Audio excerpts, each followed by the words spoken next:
ملک شام سے اور ایران سے کچھ لوگ آپ کی خدمت میں آئے تو وہاں سے کچھ کنیزیں بھی آئیں، ان کے بادشاہ پیغام لے کے شاہ ایران کی کنیز کو ملکہ نے کہا کہ نا حضرت عمر کی زوجہ کو دیکھ کے آنا ذرا کس طرح کی. ہمارے ملک میں کیا کہتے ہیں؟ خاتون اول، جی خاتون، باقی سارے دوؤں میں خاتون اول، ذرا خاتون اول کو دیکھ کے آنا. تو وہ جب آئی نا گھر میں ملنے تو کہا کہ مجھے میری ملکہ نے کہا تھا کہ عمر کی زوجہ سے، اہلیہ سے ملاقات کر کے آنا. تو حضرت عمر کی اہلیہ نے نا ایک جوڑا کپڑوں کا دے دیا ملکہ کے لیے اور ایک خوشبو کی شیشی دے دی. اب جب وہ تحفے وہاں گئے تو اس ملکہ نے نا کچھ سونے کا سامان بھیجا، کچھ زیورات بھیجے، کچھ تحائف بھیجے. جب حضرت عمر کے گھر آئے نا وہ خادم لے کے آیا، اس نے کہا جی آپ کی اہلیہ نے تحفے بھیجے تھے. تو جواب میں شاہ ایران کی بیوی نے، یہاں جس ملک کا وہ سفیر تھا، انہوں نے بھی یہ بھیجے.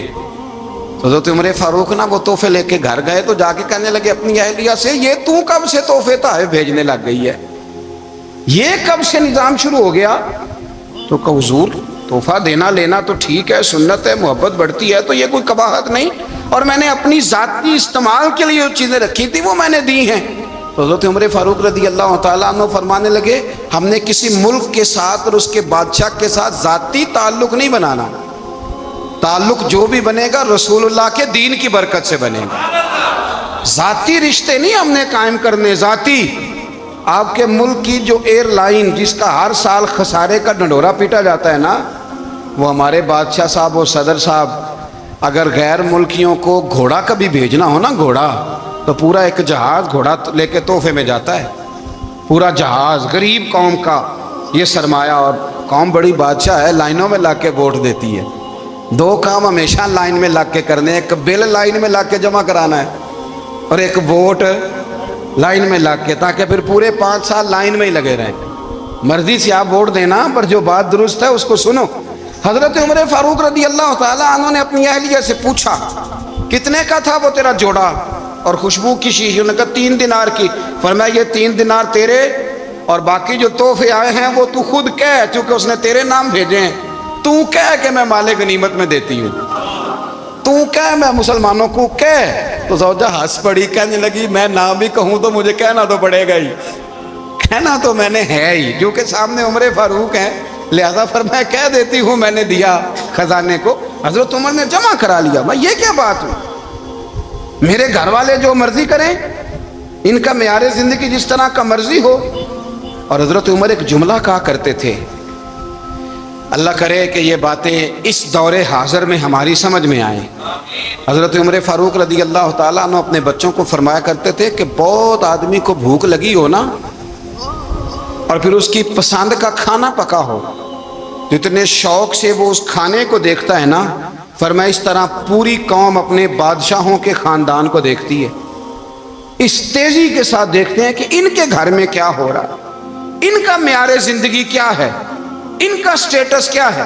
سیدنا فاروق اعظم رضی اللہ تعالیٰ عنہ نے اپنے گھر کے اندر اپنے بچوں، آپ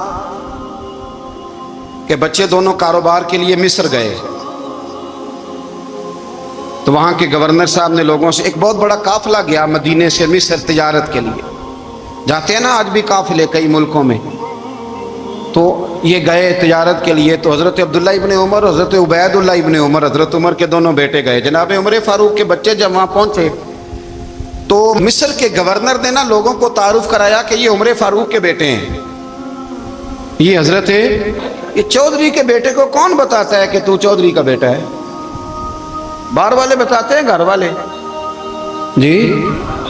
اور سیٹھ صاحب کے بیٹے کو کون بتاتا ہے کہ تو سیٹھ صاحب کا بیٹا ہے؟ اور مالک کو کون بتاتا ہے کہ تو مالک کا بیٹا ہے اور یہ کرایہ دار ہے؟ یہ کون بتاتا ہے؟ یہ سوچ ہم دیتے ہیں بچوں کو. چودھری اور کمی کی سوچ، امیر اور غریب کی سوچ، مالک اور کرایہ دار کی سوچ، گھر کے مالک کی اور کام کرنے والے کی سوچ، یہ ہم دیتے ہیں.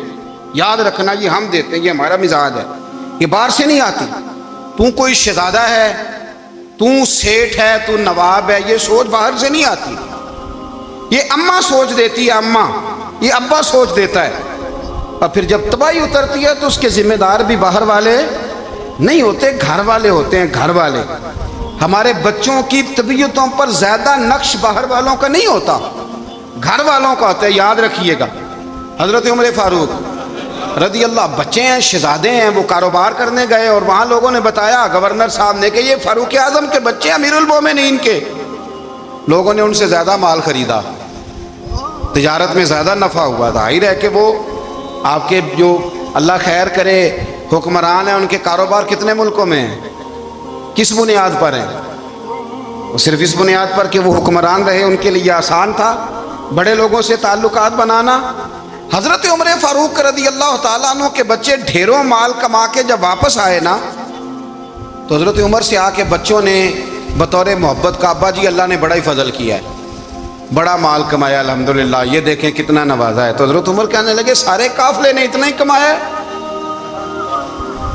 سارے قافلے نے اتنا ہی کمایا ہے؟ حضور نہیں، سارے قافلے نے اتنا نہیں کمایا، سب کو اتنا نہیں ملا. وہ تو وہاں گورنر صاحب نے لوگوں کو تعارف کرایا تھا کہ یہ عمر کے بچے ہیں، تو لوگوں نے پھر ہم سے بڑا ہی خریدا.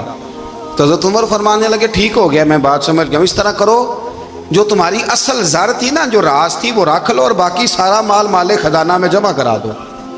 اس لیے کہ یہ تم نے تجارت نہیں کی، یہ تم نے اپنے باپ کا نام بیچا ہے، یہ تم نے امیر المومنین کے بیٹے ہونے کا فائدہ اٹھایا ہے.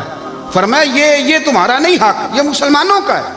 اس لیے کہ یہ مال تم نے محنت سے نہیں کمایا، یہ باپ کی کرسی کا فائدہ اٹھایا ہے. اور فرمایا اگر تم نے مال جمع نہ کرایا تو میں مال بھی لے لوں گا زبردستی اور کوڑے بھی ماروں گا، ڈبل سزا دوں گا. مرضی سے جمع کراؤ گے تو کوڑوں سے بچ جاؤ گے. بڑے بیٹے نے تو جمع کرا دیا، تو چھوٹا تھوڑا پریشان ہوا. تو حضرت عبداللہ ابن عمر چھوٹے کا ماتھا چوم کے کہنے لگے بیٹے چپ کر کے جمع کرا، یہاں بھی فخر کر کے ہم عمر کے بیٹے ہیں، اور قیامت میں بھی فخر کریں گے کہ ہم فاروق اعظم کے بیٹے ہیں.